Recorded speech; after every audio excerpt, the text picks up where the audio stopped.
Lại đây này nháp mà. Nháp thôi. Nào đó rồi. Nháp mà.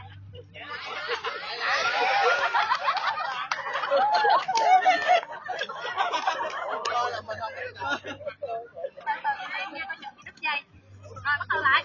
Thế là Hương. Dễ bấm giờ lại em nha.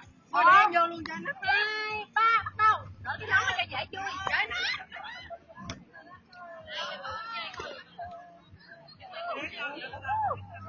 Một viên kẹo thôi.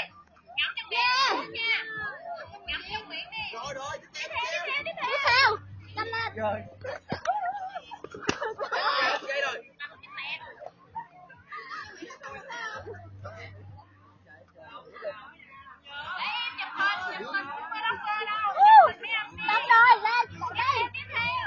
Và đây là tình trạng của anh ấy.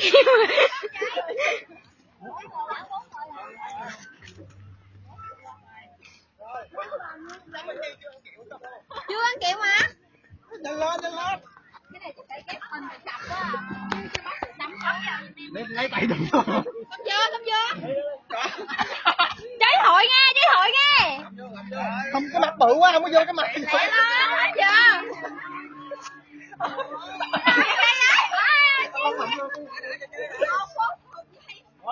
Ok không?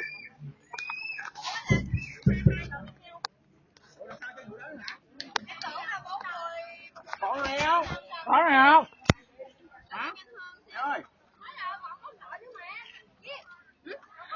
Sao vậy?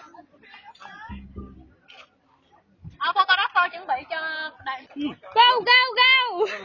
Nó còn không gặp vậy? Go lên. Rất là dễ thương, bố em trai rất là dễ thương cái Việt Designer.